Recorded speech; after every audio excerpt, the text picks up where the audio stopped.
Olá pessoal, eu sou Peter, eu sou especialista de acupuntura e medicina chinesa. Hoje vamos falar uma planta, uma alga marinha muito importante, chama fucus.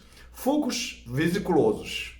Antigamente conhecia fucus, que o pessoal usava muito para tratar de pele, tratar de articulações, dor articulações. Então, porque na verdade hoje a gente descobriu que é conteúdo do fucus que o pessoal mais usa é por causa do iodo.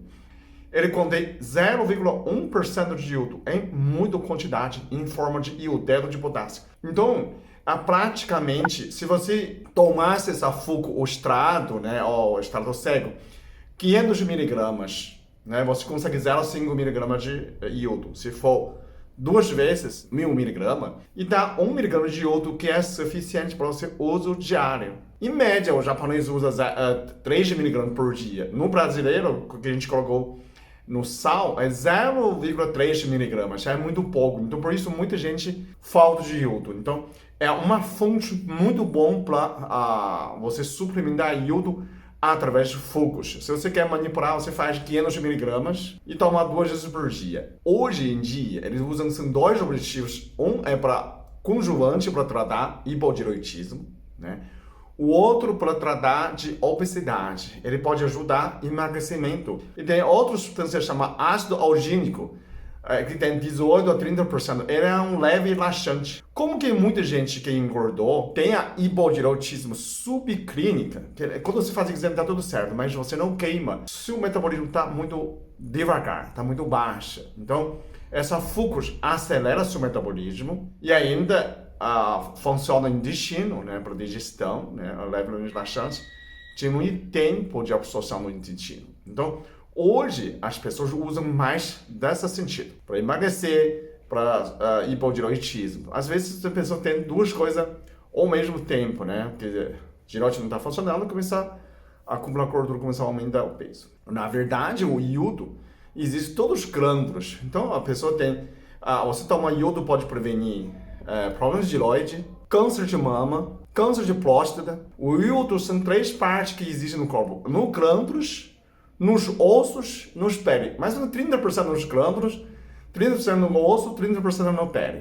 Você pode prestar atenção: as caiçaras não têm fungo no pé. As paulistas foram na praia, uma vez já pegou fungo. Por quê? Fungo existe no chão, na areia, em todo lugar. E por que caiçaras não pegam? Caiçaras comem muito fruto do mar e tem muito iodo na pele, quer dizer, suficiente. Eles são magros, né, não tem barriga e não pega fungo. Então, só por nessa característica, você pode entender que ele tem iodo no osso, na pele e no tireoide. O iodo na pele, ele causa toxicidade para fungos. Então, ele já é antifúngico. Então, quando você suplementa nessa fucus, você já tem, tanto para a pele, para o osso, dor de articulação também pode ser falta de iodo, né? Principalmente aquelas pessoas que têm inchaço. E curiosamente que você também vê que você está engordando sem razão, sem comer muito, tem queda de cabelo, isso pode ser sinais que falta de iodo. E aí você já consegue resolver esse problema, tá? Agora, é contraindicação que não pode tomar. Quem está grávida não pode tomar. Lactação, porque eles têm a responsabilidade, né? Você tem que consultar seu médico, ginecologista, se realmente precisa suplementar iodo. Além do mais, a criança menos de 12 anos não pode. E quem tem problemas de hipertensão também toma cuidado. Quem tem problemas de cardiopatia tem que tomar cuidado. Por quê? O iodo, né, ele participa anticoagulante. Então, quem já toma anticoagulante, quem tem algum remédio de refinar sangue, o seu sangue pode ficar muito fino. Quem tem hipertireoidismo também não pode. Então, a cardiopatia, o iodo pode dar uma palpitação, acelera a circulação, dá uma palpitação maior. Então, tem excesso de iodo.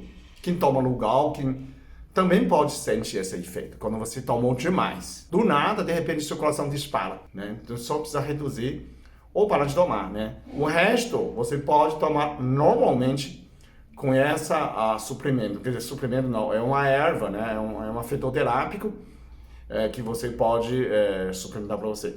Tem pessoas que perguntaram nessa, por isso que eu gravei esse vídeo. Então, se você tem outras dúvidas, você tem outras ervas que você quer que eu pesquisa, né? Eu fiz pesquisa nesse sentido, eu descobri que eles estavam pesquisando com rato, com coelhos, né? A pesquisa foi feita com 25,5, 75 miligramas por quilo por dia. Então é bastante quantidade, né? Imagina para o coelho. E ficou pouco tempo, eles conseguiram reduzir DSH. Então, quando a pessoa tem hipotireoidismo, pode subir muito o DSH. Então, com essa, eles conseguiram reduzir, né? Então, essas são pesquisas recentes no laboratório. Então, tudo que você tem ervas, tem algum costume antigo, alguma coisa do índio, você pode colocar no comentário. A gente faz uma busca na pesquisa e eu mastiga, resumo e faz esse vídeo para você, ok? Então, todo dia a gente faz isso para um mundo melhor. Você compartilha meus vídeos, participa nesse movimento, ok? Muito obrigado. Até o próximo vídeo. Todo dia eu levando com um objetivo. Eu faço um vídeo para que o mundo seja melhor que ontem. Você inscreve no canal, compartilha esses vídeos e assim a gente faz um mundo melhor a cada dia.